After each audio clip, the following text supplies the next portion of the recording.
बच्चों, आज हम कक्षा 8 के जो विज्ञान का जो चैप्टर नंबर 15 है उसका जो नाम है विद्युत धारा का रासायनिक प्रभाव, इसके बारे में देखेंगे।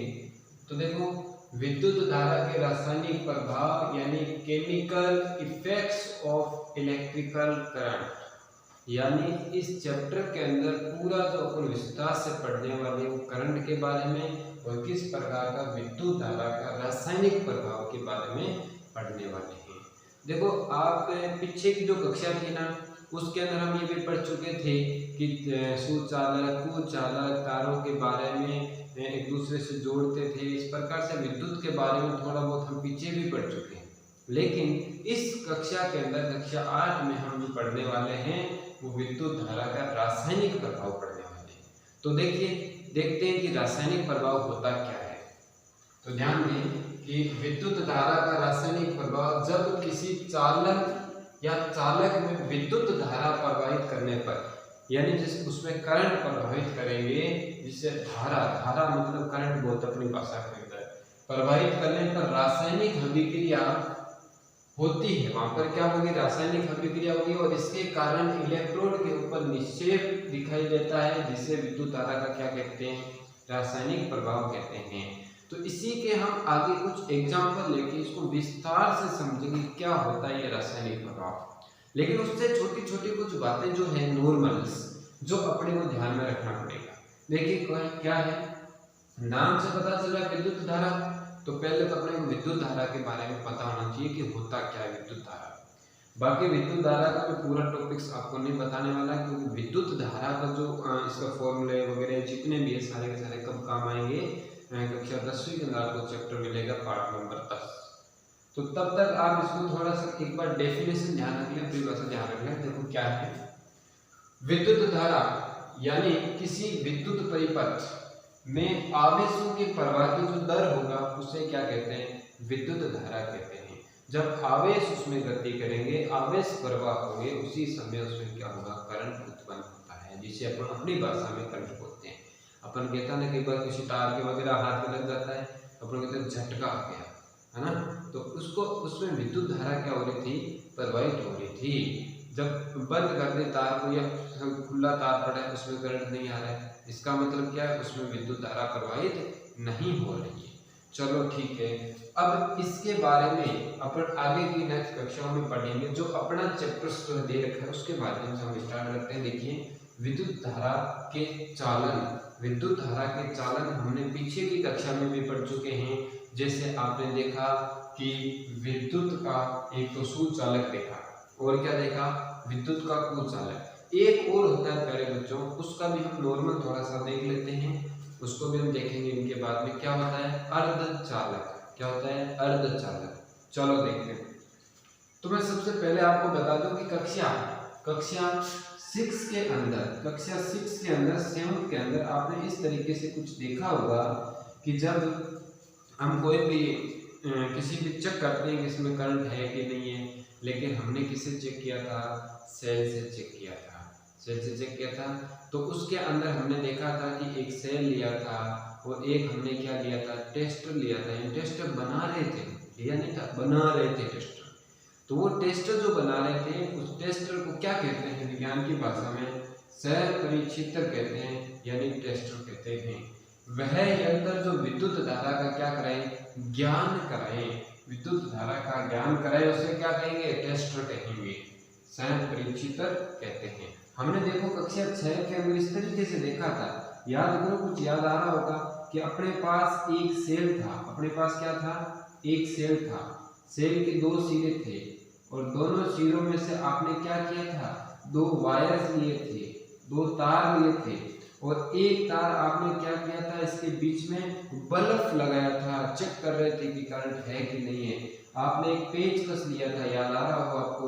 तो इस तरीके से आपने एक पेचकस लिया था और उस पेचकस पर आपने क्या किया था? इसको चेक किया था कि करंट आ रहा है कि नहीं आ रहा। मान लीजिए कोई पेचकस था, तो इसके यहाँ तो ये प्लास्टिक का था या लकड़ी का हो सकता था, लेकिन यहाँ से आपने एक को जोड़ दिया, वायर को जोड़ दिया इधर वाला, और दूसरा आपने इसके बीच में क्या किया था प्यारे बच्चों?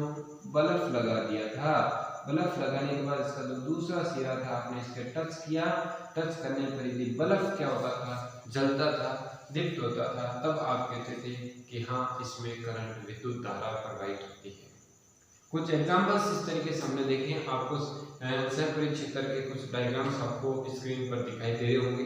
तो इसी तरीके से मैं आपको बता दूं कि अभी अपन जो पढ़ने जा रहे हैं विद्युत धारा में चालन, मैं मुख्य बात तो 2-3 ये ध्यान में रखना है, उसके बाद हम चलेंगे रासायनिक प्रभाव पर। मेन टॉपिक तो अपना क्या है, रासायनिक प्रभाव का है।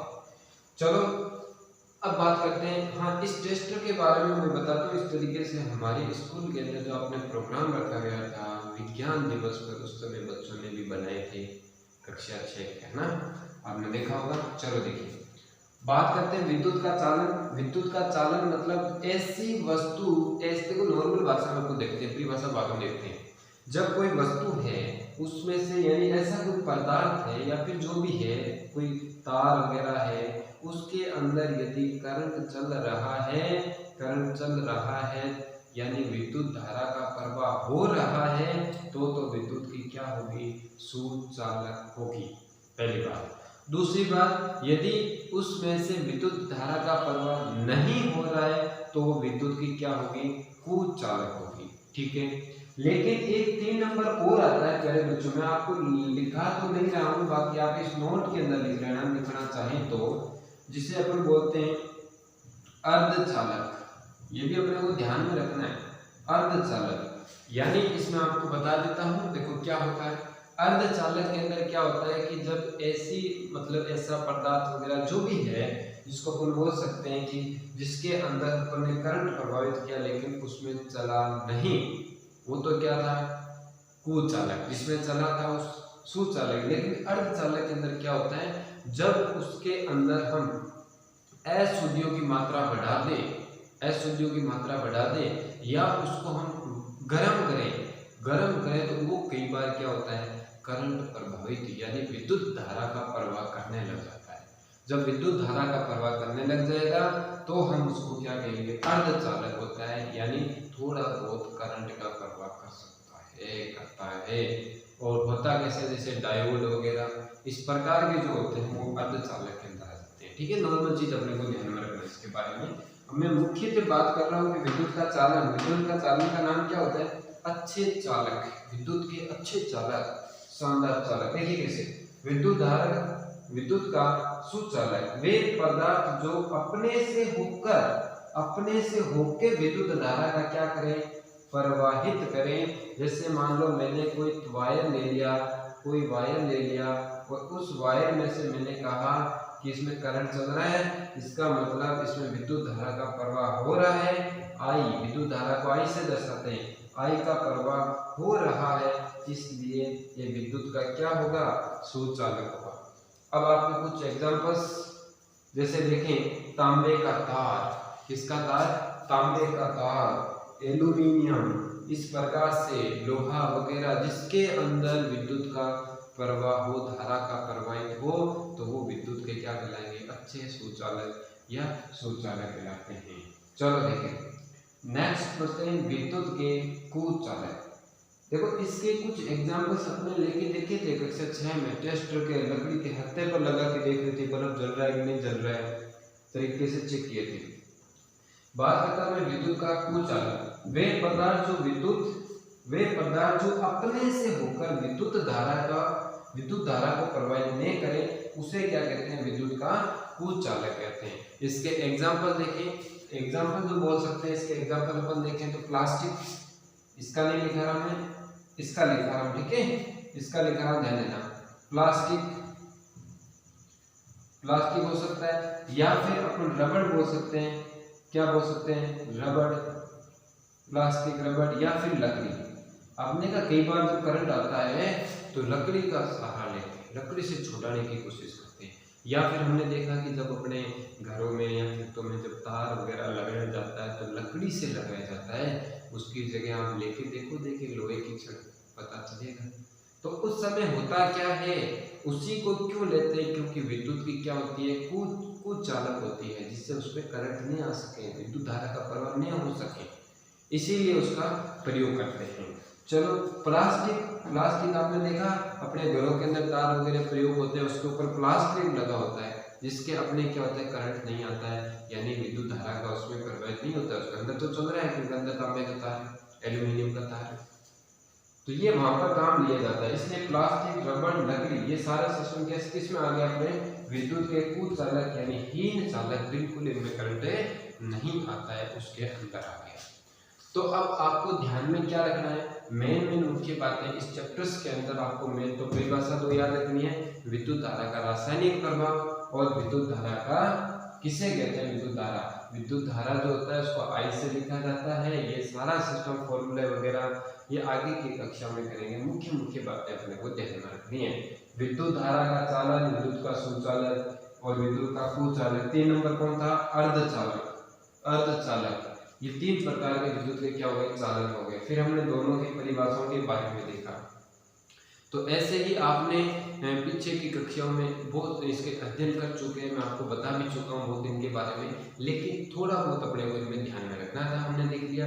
अब हम जो स्टार्ट करने जा रहे हैं वो किसके बारे में, रासायनिक प्रभाव, यानी जब अपन पानी के अंदर करंट आता है कि नहीं आता है, रासायनिक प्रभाव, इनके बारे में अध्ययन करेंगे। ठीक है प्यारे बच्चों, तो यहाँ पर इतना जितना हुआ है इस क्लास को पूरा बेहतरीन तरीके से समझोगे, करोगे, बाकी हम नेक्स्ट क्लास के अंदर करेंगे। कुछ आपको साइड में या फिर इसमें स्क्रीन पर आपको कुछ डायग्राम भी दिखाई दिए होंगे, उनके माध्यम से भी आप इसको बढ़िया तरीके से समझ सकते हैं। ठीक है।